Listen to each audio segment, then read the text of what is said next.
it on? Is this thing working? Okay, is it on? You can see. Good morning, friends. It's nice and early in the US Eastern Time. Welcome to my new thing that I'm doing. It's called the Job Seekers Crash Out, where I look for a role, crash out in real time with you, and also try to introduce you, if you're watching, to people that can help you find a role and help squash the fear, give you advice, mental advice, find a role. Maybe you're watching and you're looking for a recruiter. Maybe you're watching and you've just been stuck in the job search hunt for ages. Whatever it is, maybe you just know me and you love me that much. I love you too. I'm happy that you're here. And we'll get into it. First of all, I want to just let you know that I've got Gareth here. He's so graciously agreed, strangely, to come and talk to me. We don't know each other. It's actually our first online date and professional date. And I just want to tell you thank you. We're going to get into Gareth in a minute and talk more to Gareth about what he's done in his life, and I've got a series of questions for Gareth. But first of all, I want to recap on the week that I've had in the job seeking world. So this week I applied to one role. I had one interview, which was sort of medium, and then I had one contract interview which never made it past a couple of the looms, because we've been talking a lot about looms. So I just want to recap what happened prior to the first job interview that I went for. So and maybe Gareth, you can tell me about your feelings about this. So the crash out happens basically when I got the personality test. So I sent in my resume. I sent me a message back saying, like, we really like your resume. You seem great. And then they threw me, can you fill out another form? So then they threw me into a different resume flow, which included a personality quiz. It was like 10 pages of quiz. And you had to rank, it was questions, and then you had to rank from 1 to 10, like how you felt about things. And as I was going through the quiz, I started to realize that, like, wow, I seem really money orientated. And a lot of the questions were sort of asking things about altruism, like what if you could read 5 books, which book would it be? And like one book was like making money as a business. And then one book was like helping people in orphanages. And then so as I went through the quiz, I was like, oh, wow, like everything. I seem to be like someone that's very money orientated, and I don't know what I'm doing here. Anyway, I got through the quiz, but I sort of felt like it was weird, but I understand why they do that. But the reason I'm bringing it up is it's like another step before you even get to meet with the person, because everyone has different like feelings about things at different times, right? Like today I'm not in my altruism phase. I'm not, but maybe like tomorrow I will be. I don't know. So that was really weird. And then the interview was okay. We hit a wall when it came to expectations that were in the job description and my expectations of what I thought that I would be able to achieve. So there was a real weird moment there, whereas there was some disconnect. And needless to say, they went in another direction, but it's fine. I get that. That's part of like the rustle and tussle of it. But I just wanted to share that with everybody, so you understood that you're not in the trenches alone. I'm also out here, hand raiser, doing the thing. And then the other scenario I had this week, which drove me bonkers, was the opportunity had asked me to watch a loom. It was like a 20-minute loom. I watched the loom where the gentleman like gave a full breakdown of their business, etc., etc. I mean, I sat there, I paid attention. I wrote a really nice, like, not AI generated, like from the brain, a really nice, like cover letter. And then he then responded, and in my cover letter I said, let's meet for a chat, because it was on like a freelance platform. I said, let's meet for a chat. And then he said, well, I've had over 200 candidates, but if you fill out this next form and you crush it, I'll maybe be able to meet with you. Gareth, I was like, I'm not crushing, I'm not doing another thing. Like, I already did it. I watched your stupid Loom. I'm sorry. I watched your stupid Loom video for 20 minutes about how great you are and your big vision. I sent you a very nice letter. I have a website, I have a portfolio, I have like 50 bajillion testimonials from clients that tell you how great I am. And yet you still want me to fill out another form. And then if I crush it, only if I crush it, will I be able to meet you face to face. Like, Gareth, I can't. But I know in my heart, I know that there are things that I am going to have to compromise on because I'm now auditioning, competing in the race. And I realize I have to humble myself a little bit and just go with the flow and do what's needed. But like, oh, Gareth. Well, that's a lot to unpack. It is, but it's indicative of the market. I'll, I'll give you another horrible example. Oh, I love that. We had a client who who wanted a specific marketing role. It would have been remote, so it kind of opened him up to a huge chunk of the market. He wanted some very specific things, so actually that restricted the market enormously. So we did what we do, which is go direct to the market, so no advertising. You don't want to get people's hopes up when you know that maybe there's only like 30 to 50 people within Europe who are relevant. And he didn't want to meet them first. He wanted them to do a presentation and send that in first, which most people obviously didn't want to do. Because that presentation wasn't light. You know, it involved actually understanding his business. It involved actually showcasing a lot of the experience, and it involved creating a strategy for his brand. Now, a few people were happy to do it, and the feedback they got was nothing, silence, total silence. And when I chased up, the answer was, oh yeah, they weren't good enough. Define good enough. You know,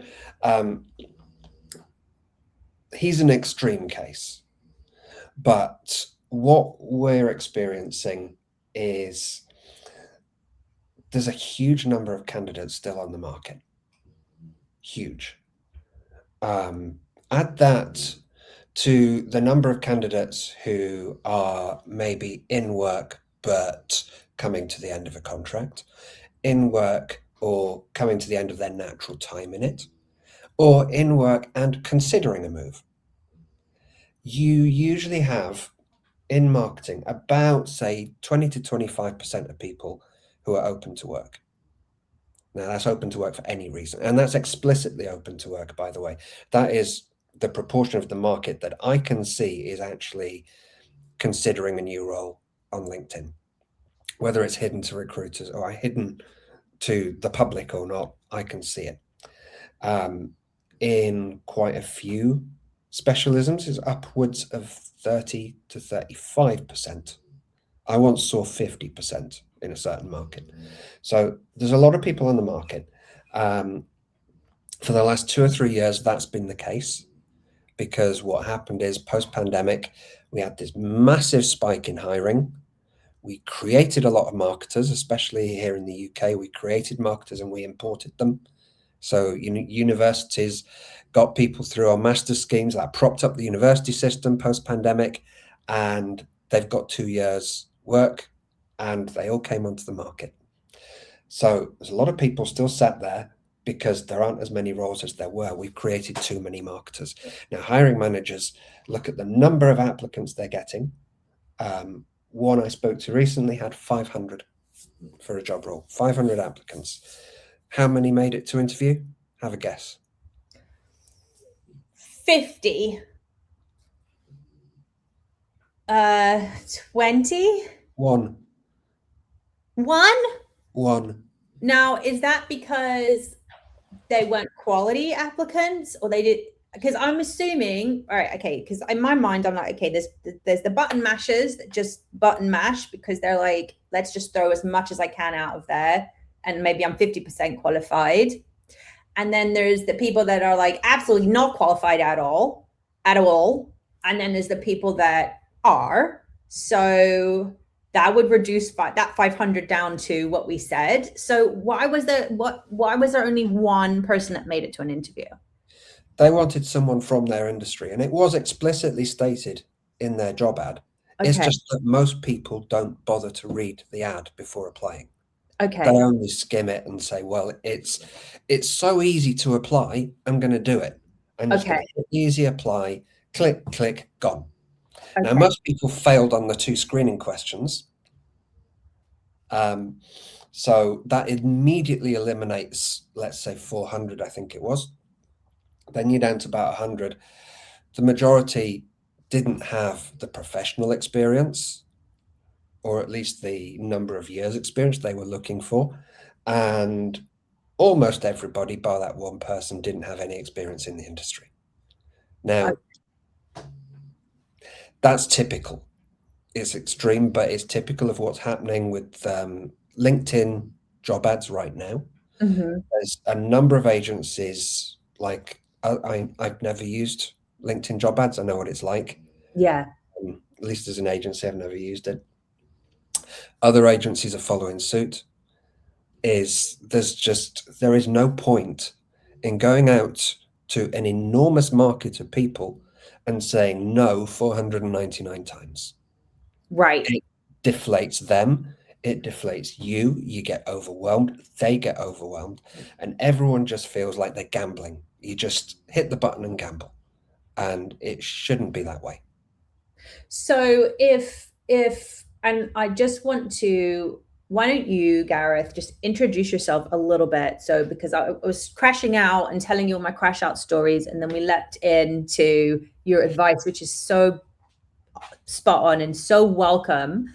Could you just tell the crowd, for watching now or later, who you are and what you do? God, yeah. So, well, I'm Gareth. I run Example Digital Recruitment. So we specialize in B2B, SaaS, go-to-market roles. My own background, I was in marketing for about 20 years. So before that, I was living in France. I was teaching, translating. I ran a magazine, and then I kind of fell into marketing, as you do. Fell into content production, digital marketing, and then eventually SaaS, before going into agency side, eventually becoming MD of a digital agency, and then CMO before starting up a recruitment agency, as you do. Mm-hmm. I guess the reason I started up a recruitment agency is that I think there's always been a bit of a gap in this market for an agency that actually understands marketers and the roles that they're hiring for, and that can talk on a level to marketers. So that's why I started Example 3.5 years ago, and that's where I am today. I love it. So basically, Gareth has got some great insights, and because of his experience. Now, why you were so interesting to me, is I loved your LinkedIn content. It resonated. Thank you. Very wise and like smart. But similar to me, I'm gonna just keep relating it back to myself, just because that's how like this whole thing is happening, and I'm identifying with it, and I want to get the benefits. You're an ex CMO now that flipped it and pivoted into a completely different career, even though you're still, are you only focused on recruiting marketers, or do you recruit across the board? Just marketers and sales, to a degree, but yeah, marketing.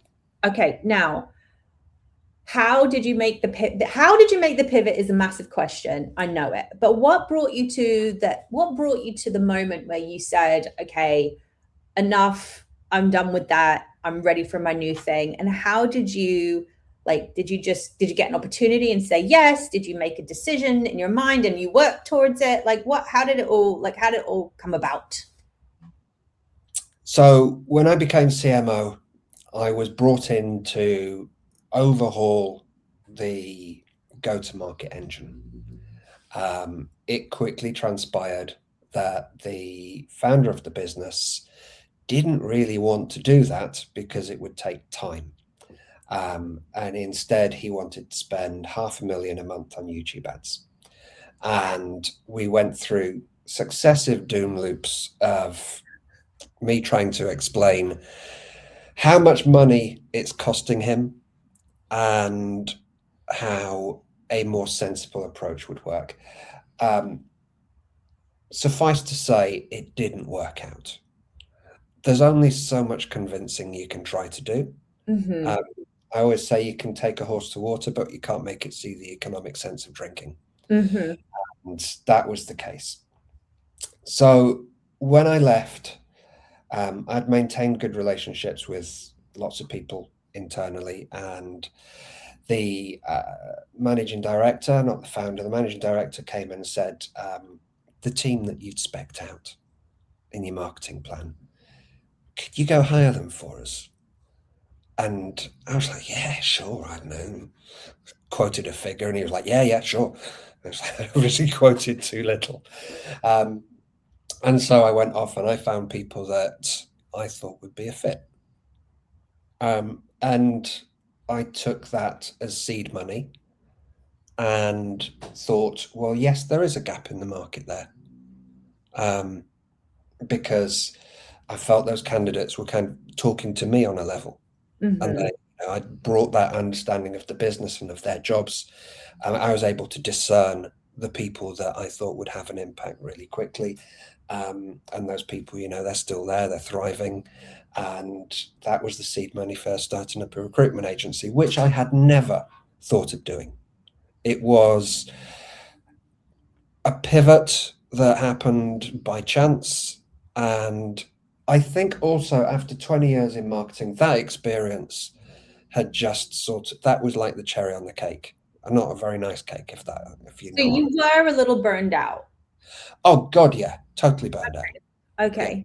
Yeah. Okay. Because I feel like last year was tough, and I feel like in some ways we're not allowed to say how hard things are because that diminishes like our capability. But I got to be real. Like last year was very, very tough, and I clawed my way through the year in a state of procrastination, frustration, just tension in my shoulders, aggravation. This is the only way I can describe it. And the last time I had that feeling was like 10 years before when I ended a different business that I had. So I had forgotten all about that because it had been 10 years. And then all of a sudden, yesterday I was talking to a friend. I was like, oh my God, like this happened to me 10 years ago. And that's when I started, I closed one thing and opened another. But can you relate to that feeling? Did you, last year sucked. And I just personally realized that this feeling was about like, it was like the industry, it was like me being like maxed out of where I could take myself and my business. And then also just feeling like a need for change. Does any of that sound like familiar to your experience? Oh God, yeah. I mean, the time I was CMO at that company was, I wasn't sleeping. And no, it was terrible. And, there's no place for that. And I suppose if it weren't for that, I would never have thought about pivoting. I would have just gone off and built another marketing agency. Another marketing agency. So I guess that point gave me the sort of impetus to switch and do something completely different. And recruitment kind of just came along. I don't think many people say from an early age that they want to be a recruiter. I think it kind of just happens to people. And, I never want to go through that CMO experience again. And I'll agree with you. Last year was super tough. The year before was super tough. You know, in any industry, but especially in recruitment, you have to have a really thick skin because, you know, in the last few years, roles have been withdrawn at the last stage. You know, you don't get a fee for that. You work it, you don't get a fee. Right. So it's commission based, right? Recruitment, or is it Yeah. like retainer and commission? Well, I mean, we're moving more towards sort of retainer, but you know, if you are on a contingent basis and you do a whole load of work and they pull the role at the last minute and they pull an offer, you don't get paid. Yeah. So, you know, there's a whole load of extra stress that comes with recruitment. There's human emotions on both sides that you're kind of in the middle of. And you've got to be very sensitive to people's emotions. You know, taking someone out of a role that they might like for something that you are hoping for them is better. You know, you're balancing all of that all the time. So, yeah, super tough with the economic environment as well, Mm-hmm. Mm-hmm. for everybody. You know, Mm-hmm. when it's tough for job seekers, it's tough for recruiters as well. It's tough for everybody. Mm-hmm. And we're the people kind of sat in the middle. Mm-hmm. And we do get it from both sides. Right. Yeah. Well, and I see that on LinkedIn, like a lot of recruiters get a lot of flack. And I imagine that sometimes the bad behavior of their client is no reflection on, like, companies behave badly. They just do, for either because their organization is bloated or for whatever reason. It's not intentional. They sometimes just behave naughty. And recruiters are trying to do the will of their clients, and also serve the people, right? They're because the candidate and the company are both customers of the recruiter, right? So that's probably like being, like you said, it's like being in the middle of things, and that can't be easy. So do you think, one of my other questions was, like, when do you think it's just time to say, like, it's enough and I'm going to just change jobs entirely? And I Super hard. I take mean, anyone that's watching this, you got to take everything with a grain of salt. Don't come back and be mad at me and Gareth because we told you to go get a new job. But I feel like, especially and again, we're just talking about marketing because that's where I happen to sit in. That's where Gareth's expertise. But I do feel there has to be a moment when you're like, this is not working.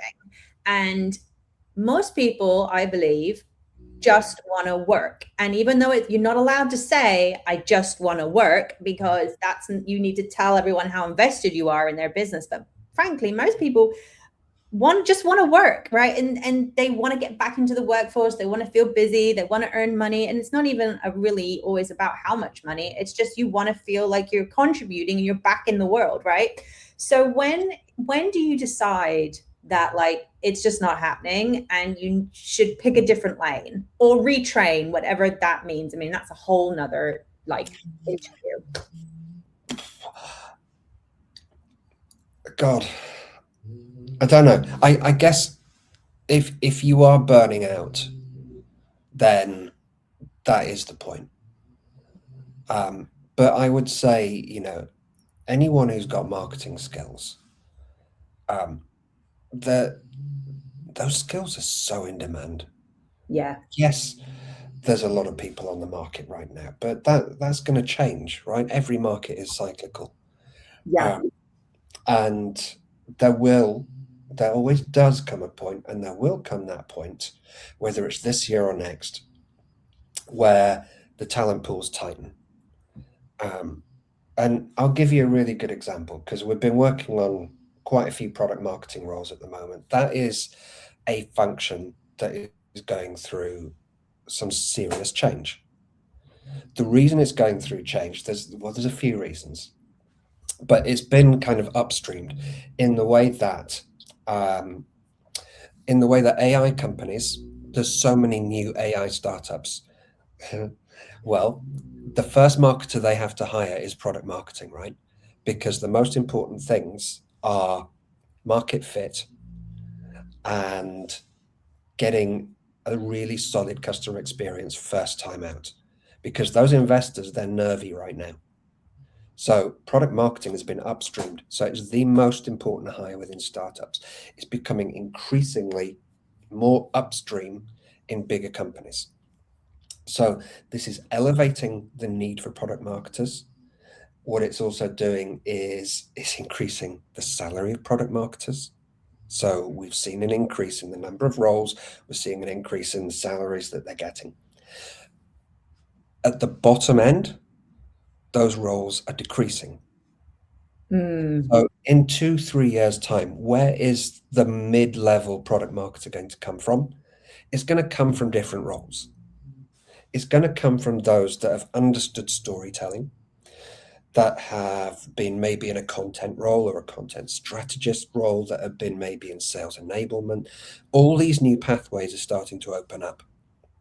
And you have to be aware of the different pathways that you can take now and that are forming in the next 2-3 years. It's a really important one, because product marketing is one of the few marketing roles that I actually haven't done.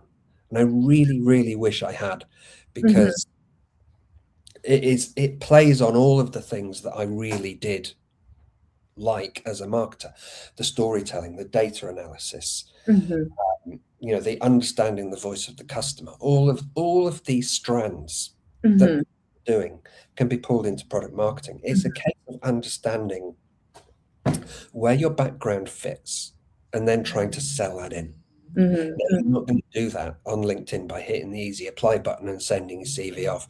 If you are a content strategist, you're not going to get in now right now as a product marketer at a junior level or a mid-level.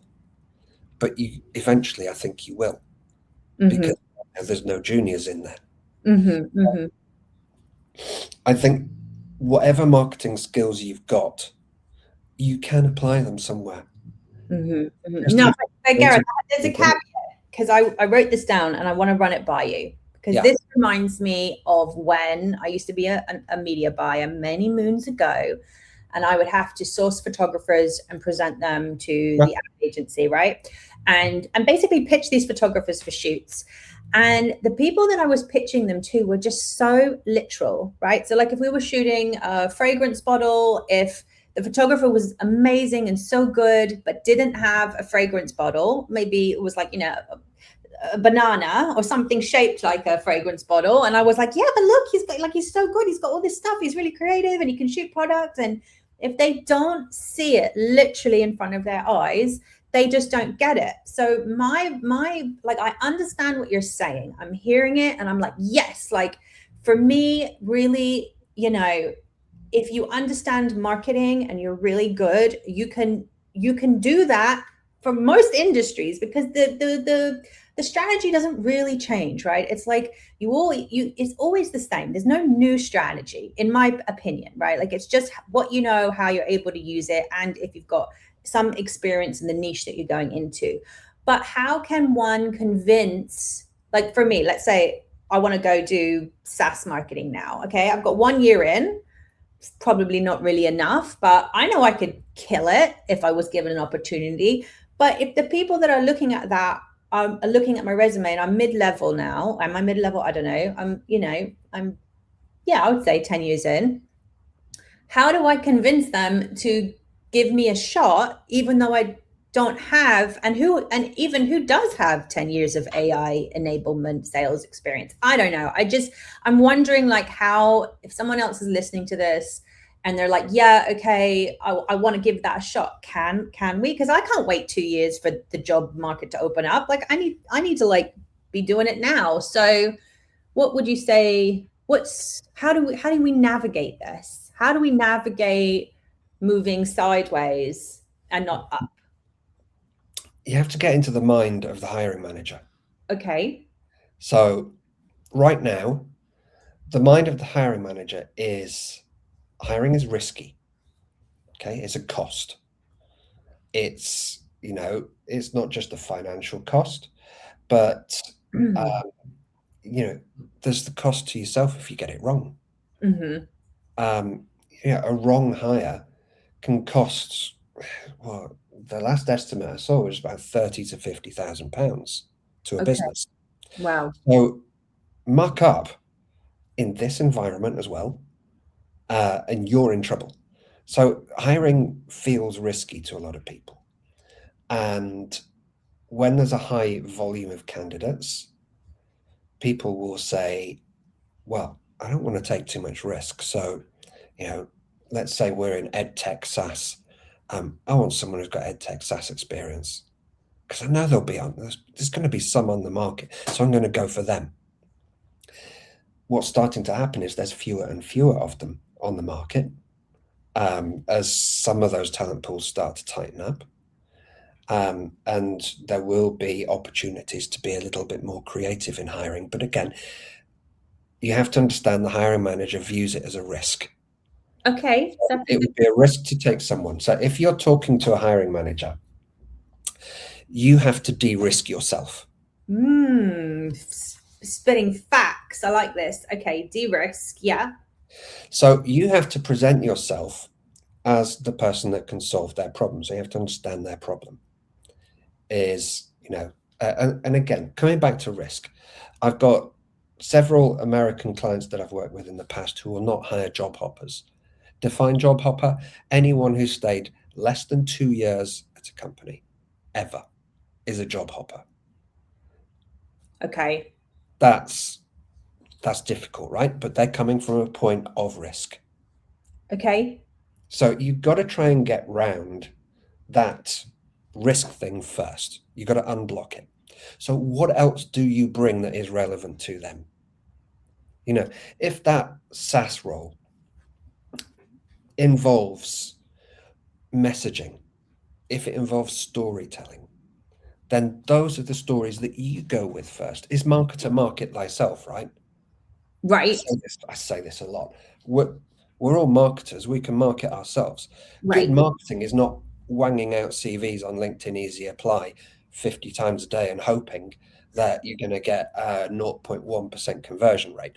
We all know as marketers that is terrible self-marketing. Marketer market thyself. Do not go to market in the cheapest low conversion rate way possible. You snipe. And But you I have think to understand your customer. I think I love that because I don't think people going into candidate, all people, good at marketing or not, are not viewing this as a marketing moment, right? They are. I know I've got to market myself, and I know I have to tell the story of myself when I get into the room, and I have to. Now I'm gonna unblock and de-risk, which is very good advice. But it's a mindset, right? So I think if you're watching this and you're like, why isn't anything landing? And Gareth has just basically said, like, button mashing apply is not going to work. There has to be a better way, or you have to attack it in a different way. What would be, knowing all these things, what would be if it was you and you had to go back into the job market now and you were looking for a role? And I hate the word job, and I hate the word, like, I hate all of these words around it because it's like, oh, I've got to hunt for a job now. I'm going to put my sack of stones on my back and like I'm going to trudge and I'm going to hunt for a job. Like, I just feel like it's so demoralizing. The whole thing is just the way it's, the branding of job search needs to be rebranded. Maybe I will do that. So what would you advise people? What would you advise people that are, how can they do it better? First thing is stop working on your CV so much. Ooh. Because that is the last thing that I'm going to see. Talking about me as a recruiter, right? And other recruiters are doing the same. We are hunting for people all the time. Okay. So not using job ads, because job ads is an incredible waste of my time. I don't want to say no 499 times to say one yes. I just want to say no 5 times and 4 yes. So we go search for people. Now, we have LinkedIn Recruiter Pro. There are others who've got Lite. There are others that are using the new AI solution. There are other tools out there on the market for recruiters as well that literally do Google Boolean searches and bring LinkedIn profiles through. So Juicebox, Pen, there are others. We've trialed them. We still use Recruiter Pro because it's just the best centralized solution. They find profiles, not CVs, profiles. Okay. And we use an LLM to go through our shortlist and build out an enriched profile of those people. So I want to understand the pedigree. Where have they worked? What are those companies doing? What stage are all of those companies at? If they're in content, I want to know what have they written elsewhere? Where can you go and find instances of their content, blog posts, white papers, presentations that are freely available online? My LLM will do that and I'll get a full report on those people. I have not seen their CV. I will then reach out to those people. I will talk to those people. I still haven't seen their CV. And at the very last point, I'm going to see their CV. Mm-hmm. The CV should be the final thing. And you can work on it as much as you like, but it has that work you're putting in is not having the impact. The work you need to put in is on your profile and your online footprint, because your LinkedIn profile is the single most important thing.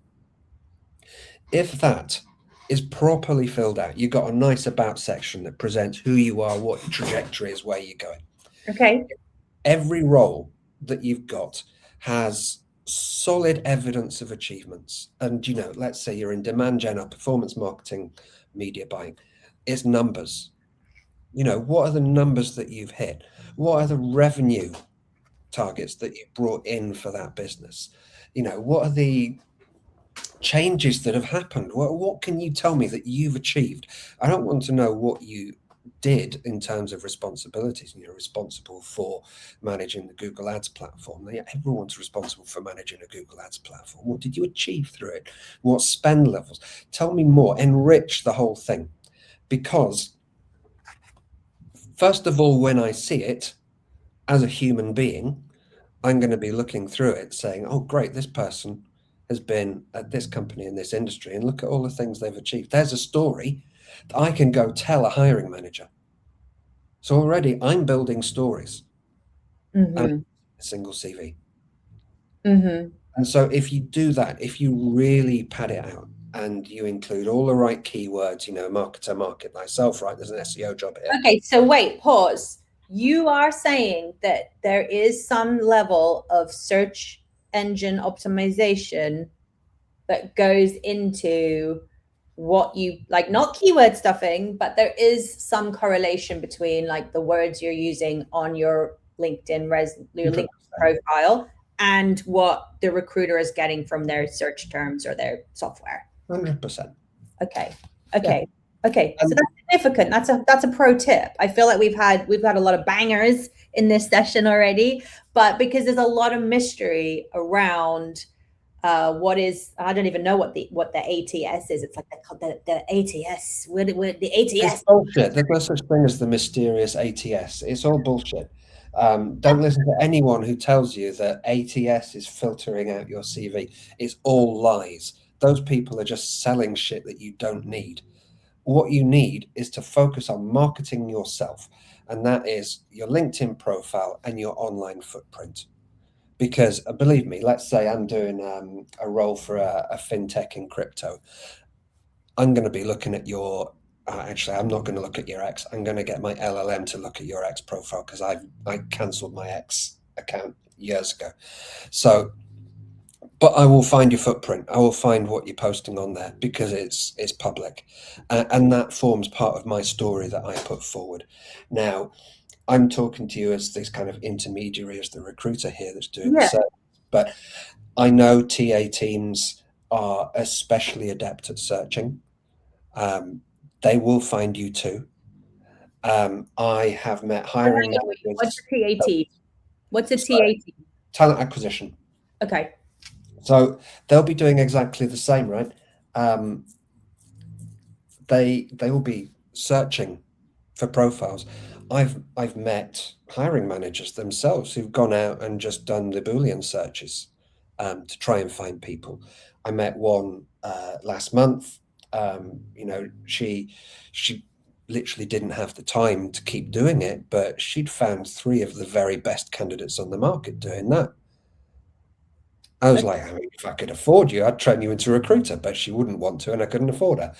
But you see that just by doing Boolean searches, she'd found 3 of the best people on the market. Oh, wow. And LLM picked them up subsequently and said, look, there's 6 people that you need to talk to. She's already contacted 3 of them. So marketer, market thyself. Ahead of anything else, look at your online footprint, look at what it's saying, and look at the story that it's telling, because people will pick it up. Now, I know it doesn't feel as proactive as applying for stuff.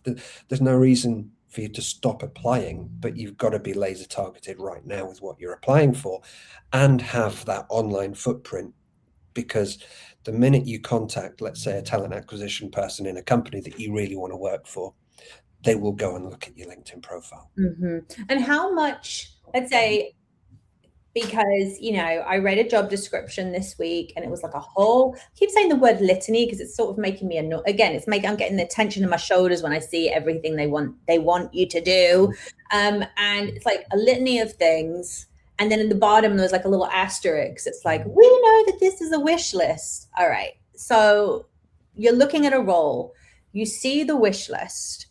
How much of this wish list, because like you want to be intentional, right? Like you don't want to spray and play, you want to be intentional. How much of the wish list should you really be considering before you even let's just take like the apply button out of it, just it's in your mind. How much of the wish list should you be identifying as you need to meet? Is it 75%? Is it 50%? Or is it just, who knows? Let recruiter decide. When you're looking at it as a job seeker, how much of that wish list would you say you've never done? Okay. That's a question to you. Oh, me? Yeah. Oh, okay. So for me, when I was looking at it, this is my real response. It wasn't that I felt like I had done 100% of the role, but I didn't want to do 100% of those things because they had smushed 3 different roles, marketing roles, into one category. And like 3 of those roles actually, subtext, were like 5 or 6 more roles underneath those. So it was, for me, I was like, okay, can I do media buying? Yes, but I'm not.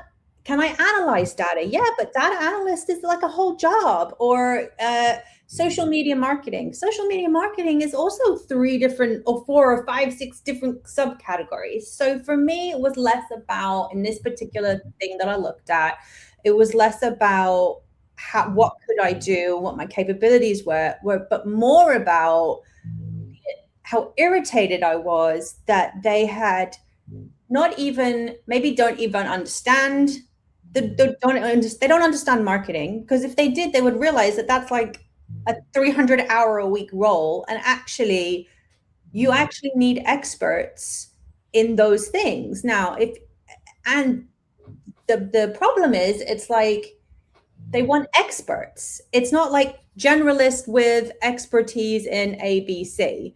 It's like experts in all of these things. And it's just impossible. If I was going to be an expert in all these things, I would be 100.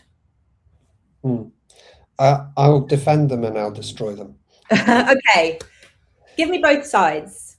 So I understand why they're going to market like this, is that they aren't the marketers, and they don't necessarily know what they need.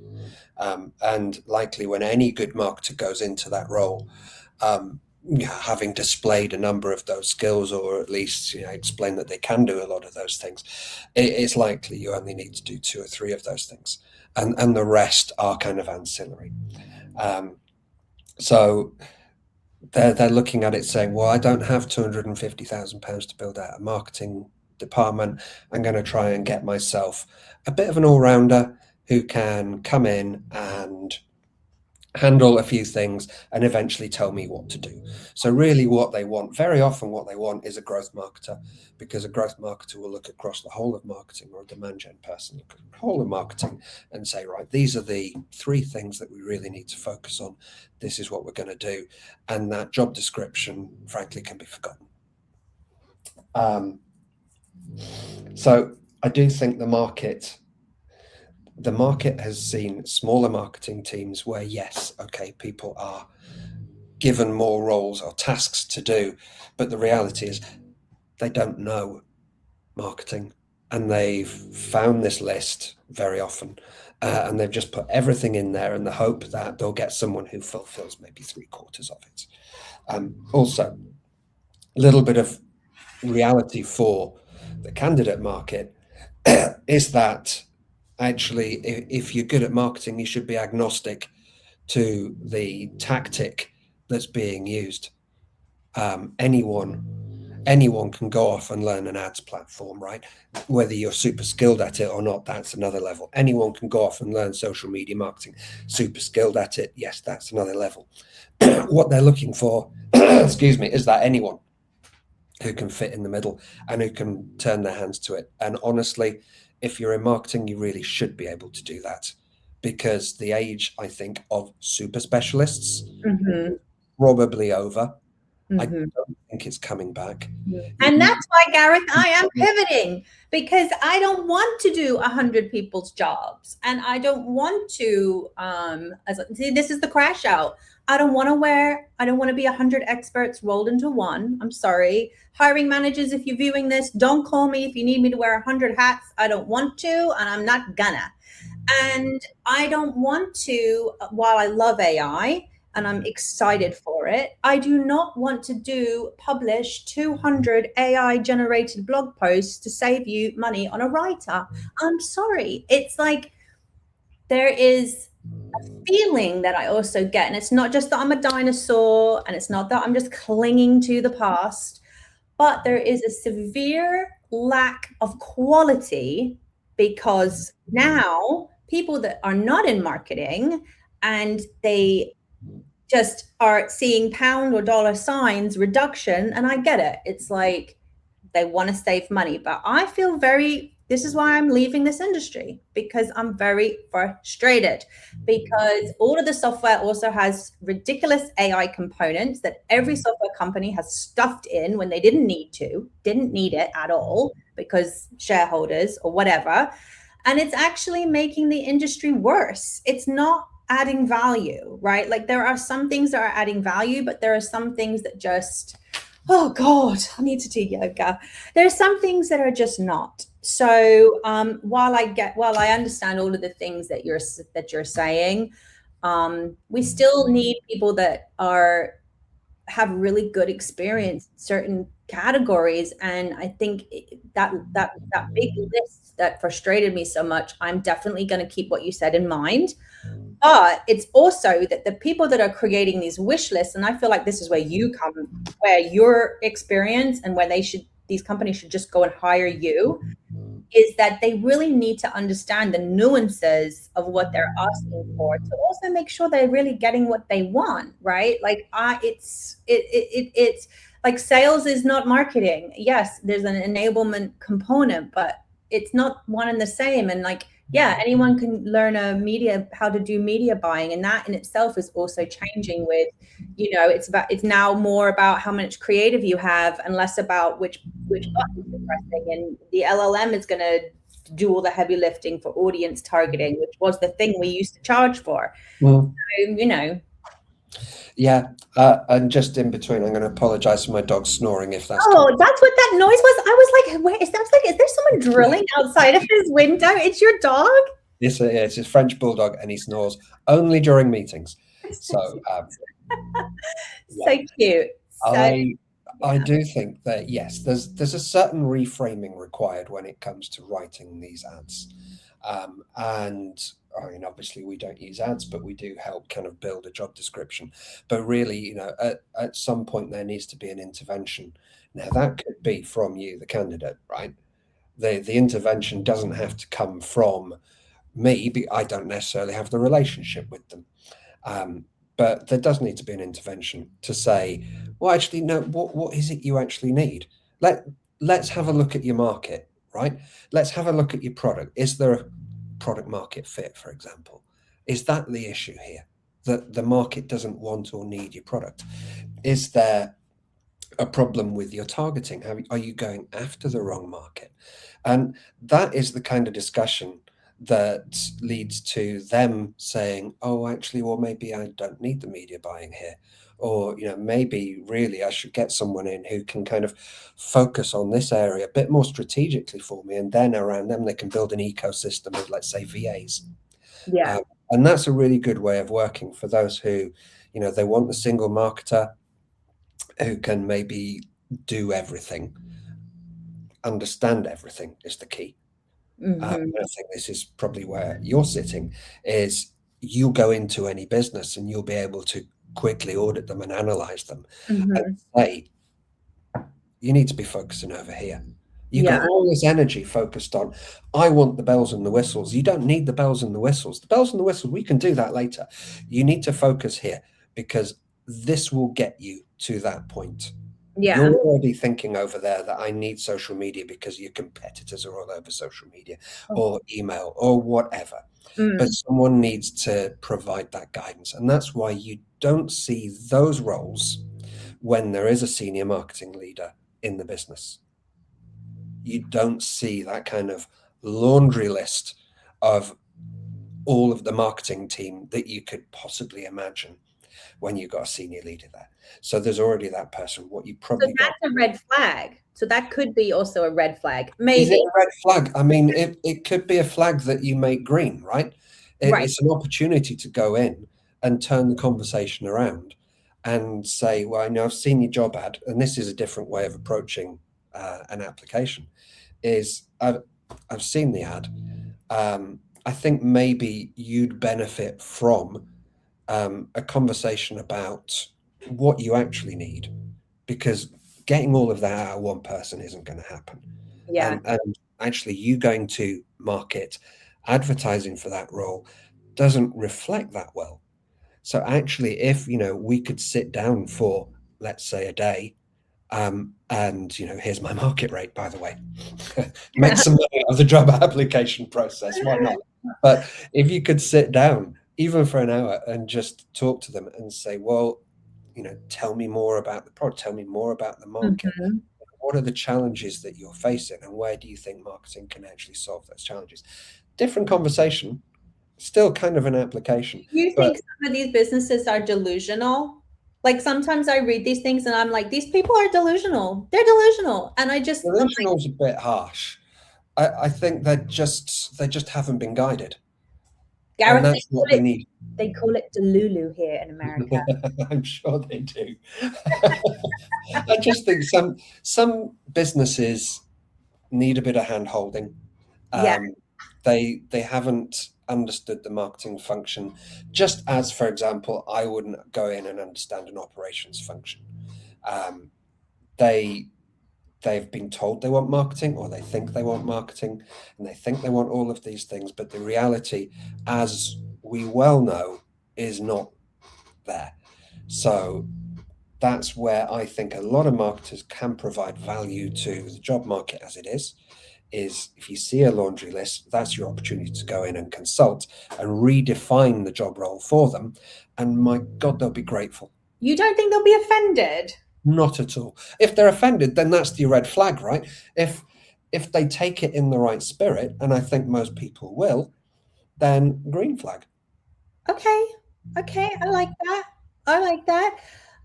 Gareth, you have been so incredible. I have learned so much from talking to you. I want to tell you thank you so much. It's been my pleasure. Thanks for having me on. It was fun, right? It was like Yeah.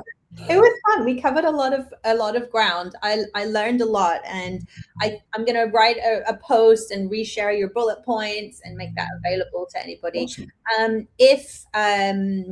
If you're looking for someone to help you hire marketers, go speak to Gareth. He's your boy. And if you are someone who works in marketing, and you're looking for a role, I really hope this has been helpful for you. Remember, hit up your LinkedIn profile, make it really, really good. Talk about your results, not necessarily your software skills, but really like the gap between where you started and where you ended and what your outcomes were. Talk about outcomes. I think those were really good flags. And don't button mash. And unblock and de-risk yourself as a candidate when you go into these opportunities if you want to pivot or get hired.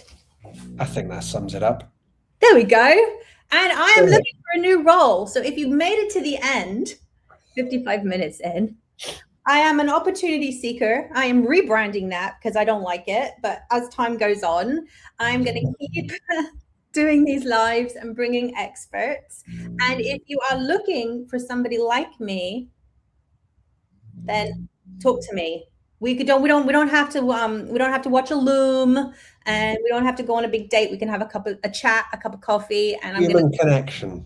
Human connection, exactly. Human connection. I'm going through my metamorphosis, Gareth. One of my friends yesterday told me I was like a butterfly. I'm coming out into the world. So, Gareth, thank you again very, very, very much. And I hope we get to do it again. Yeah, we absolutely should. Cheers, Cheers, Laura. You take care. Bye-bye. Bye. Bye.